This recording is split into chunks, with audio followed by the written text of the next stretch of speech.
ولادي طلبوها وقلت لازم نعملها النهاردة. عملنا النهاردة البيتزا الشرقي على أصولها بحشوة مميزة جدا والطعم كان رائع.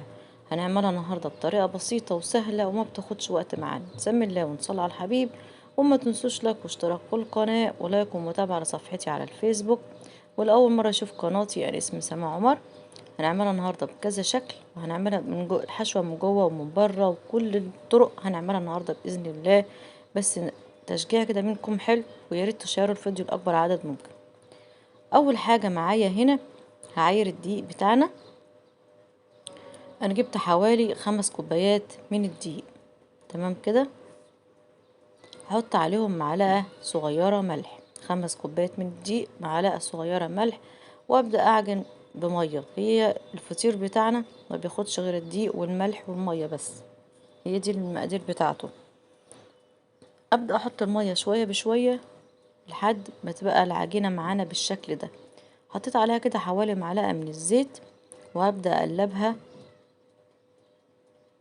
بالشكل ده واسيبها كده لمدة ربع ساعة تستريح. هي طبعا مفيهاش خميرة مش هتخمر، فأنا عايزاها تستريح عشان تتفرد معانا بكل سهولة.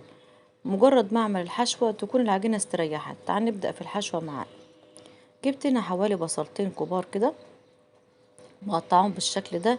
عليهم معلقتين من الزيت وببدأ أشوح البصل. أنا مش عايزة البصل يحمر، أنا عايزاه يتشوح بس يطرى معانا كده شوية. تمام.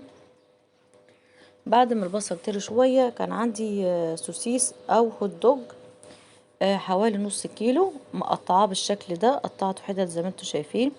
ببدأ أشوحه كده مع البصل. أنا سبته يتشوح حوالي دقيقتين 3 كده. وبعد كده ببدأ أظبط الملح بتاعي. أحط الملح، هحط كمون، هنحط فلفل أسمر بالشكل ده. حطيت كمان بابريكا. ولو حابين الحاجة تبقى مشطشطة حط شطة، ده الشطة اختياري. يبقى كمون وفلفل أسمر وبابريكا وملح. تمام. بس كده. هي دي التوابل بتاعتنا. ببدأ بقى احط كمان واحدة كده من الطماطم تكون حجمها حلو كده. عليهم 3 قرون من الفلفل حامي او بارد. وهبدأ اشوح كده حاجتي لحد ما الطماطم والفلفل يطرى. وبس كده. كده الحشوة بتاعتنا جاهزة معانا. اسيبها تبرد تماما لحد ما ابدأ اشتغل في العجين. العجين ده سيبته كده ربع ساعة يستريح لحد ما عملت الحشوة. ببدأ اقطعه كور او قطع كده زي ما انتوا شايفين على حسب حجم الفطيرة اللي انتوا عايزينها. لو عايزين الفطيرة كبيرة بتقطعوا كور كبيرة. الطبق ده فيه ايه؟ فيه سمنة على زيت. ابدأ احط كده سمنة على زيت على العجينة وابدأ افرد. بتتفرد معانا بكل سهولة. طبعا انا عشان عايزة الفطير بتاعي يكون صغير شوية فعملته ايه، قطع العجينة حجمها صغير. تمام. عايزين الفطيرة كبيرة بتعملوا العجينة قطع كبيرة عشان تفرد معاكي وترمي تديكي ايه، فطيرة كبيرة. تاني كورة او تاني قطعة برضو فردتها وجبت الحتة الاولانية اللي انا فردتها الاولانية حطيتها في قلبها بالشكل ده. علشان كده بقى معانا الفطيرة رقين. عايزاها 3 رقات. هجيب كمان قطعة من العجينة اهي ادي التالتة وهفردها برضو لحد ما تتفرد معانا بكل سهولة. وبعدين بحطها برضو التانيين في قلبها. بقت الفطيرة معانا 3 رقات. وكل ما تحبي تكتري في الرقات بتعملي ايه نفس الطريقة والوصفة دي.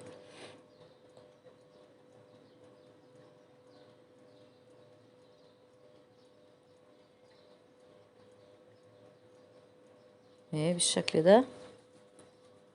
انا بس عايزه اوريكم آه الطريقه بالظبط او الفرده خطوه خطوه عشان تبقوا ماشيين معانا في كل خطوات فرد ايه الفطير بتاعنا او البيتزا الشرقي بتاعتنا. بس هتعملوا فطير ساده بتتعمل بنفس الطريقه دي. عايزه بقى تحط عليها حشوه زي ما انا هعمل براحتك خالص. ادي القطعه التالتة. بجيب بقى الاتنين اهم دول الاتنين اللي هما في قلب بعضهم. حطيتها. وببدأ ايه كل ما تطبقي آه تطبقيها او تتنيها بتدهنيها كده سمنة على زيت عشان تبقى مورقة معاكي. احطها عليها وبرضه هدهن سمنة على زيت تدنها مورقة بقى. تيجي تقطعها تلاقي بقى مورقة عسل. تبقى فطير زي اللي انت بتشتريه من بره بالظبط.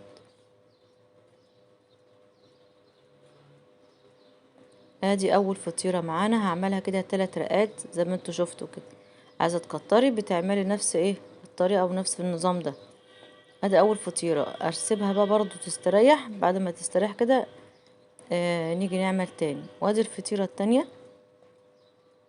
الفطيرة التانية اهي برضو عملتها بنفس النظام. بس الفطيرة التانية بقى هحط الحشوة من جوه. دي برضو 3 رقات. الرقين متطبقين هم في النص، والرق التالت هقفل عليها. فببدأ احط الحشوة في النص زي ما انتوا شايفين كده، عشان تبقى دي محشية من جوه. تمام. حابة تحط جبنة زي ما انا حاطة مفيش اي مشكلة، دي جبنة موتزاريلا. مش عايزة مفيش مشكلة، الحشوة اللي ولادك بيحبوها. ممكن تحشي لحمة مفرومة، فراخ، جبن بس، تشكيلة جبن بس او خضار. يعني الحاجة اللي انتوا ولادك بيحبوها تعمليها زي نظام البيتزا بالظبط. شايفين؟ هبدأ برضو ايه كل تانية بروح جاي ايه دهنة سمنة او دهنة زيت. وادي الفطيرة التانية. يبقى الفطيرة الاولانية عملتها سادة لاني هنحط الحشوة فوق. الفطيرة التانية الحشوة بتاعتنا من جوه. وادي الفطيرة التالتة. الفطيرة التالتة عملت رق واحد او كرة واحدة زي ما انتوا شايفين. بعد ما فردتها ببدأ احط الحشوة من جوه، هعملها زي نظام السندوتش بالظبط. هنشوف دلوقتي. يبقى دي رق واحد او قطعة واحدة من العجينة، فردتها بالشكل ده. ببدأ احط الحشوة من جوه وببدأ ارفها رول جبنة وهوت دوج وزيتون. هنا طبعا الحشوة الموجودة او اللي انتوا بتحبوها. ببدأ اتني الاطراف كده وبقفلها بالشكل ده. شايفين؟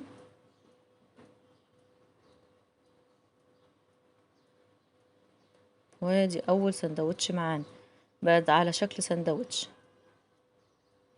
اهي. سهلة جدا لذيذة اوي السندوتش ده. ممكن تعملي كله سندوتشات. وادي تاني سندوتش برضو هنعمل كمان سندوتش. هقفل كده الجناب عشان الحشوة ما تخرجش.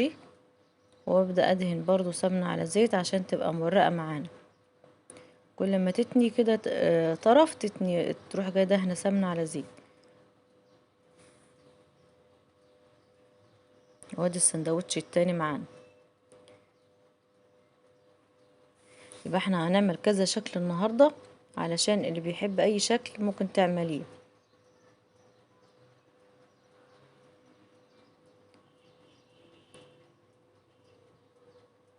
هنعمل كمان فطيرة.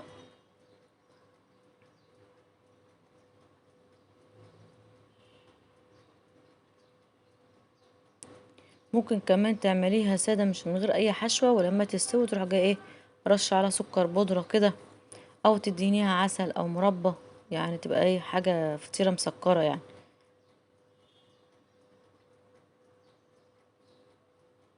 الفطيرة دي اول فطيرة عملناها خالص لو تفتكروا. دي اول واحدة مش عليها اي حشوة ولا اي حاجة. سبتها كده يجي شوية 10 دقايق او ربع ساعة. ببدأ افردها بتتفرد معانا بسهولة زي ما انتوا شايفين. دي اول واحدة تفرديها كده. بعد ما فردتها بجيب الحشوة من على الوش. عشان كده انا سبتها سادة ما حطيتش الحشوة من جوه ولا اي حاجة. بفرد الحشوة على وش الفطيرة كده تبقى ايه ده اسمها بيتزا شرقي بالشكل ده. عايزة تحطي جبن برضو هتحطي، عايزة تسيبيها كده سيبيها مفيش اي مشكلة. يبقى دي اول واحدة عملناها مع بعض. ال5 كوبايات دي عملت لي ما شاء الله يجي كذا فطيرة، عملت لي كمية يعني. فكانوا وادي تاني واحدة اللي انا حشيناها الحشوة من جوه، حتى الحشوة باينة اهي. دي تاني واحدة اللي انا حطيت لها الحشوة من جوه في النص. بفردها برضو كده بالراحة. كل ما الفطير يستريح معاكي بتبقى حلوة قوي. شايفين؟ اللي هي الحشوة من فوق من على الوش تحفة جدا جدا. والطعم لذيذ. والفطير كان مورق بس من كتر ان هي سخنة مش عارفة امسكها اوريها لكم. هي سخنة بجد مش قادرة ان انا امسكها اوريها لكم مورقة ازاي. حلوة قوي قوي. ادي الفطير الشرقي بتاعنا او البيتزا الشرقي بتاعتنا جميلة جدا بجد. سهلة ما بتاخدش وقت. وادي السندوتش اللي احنا لفيناه زي الرول. شايفين الجمال؟ خفيفة ولذيذة وتحفة جدا جدا. انا عن نفسي بحب الفطير الشرقي او البيتزا الشرقي. وادي اللي هي الحشوة من جوه. ديت اللي هي حشوتها من جوه اهي. عايزة تعملي احجام اكبر من كده بتكبري قطع العجينة اللي احنا بنبقى عاملينها زي الكور دي. بألف هنا وشفا، واشوفكم على خير.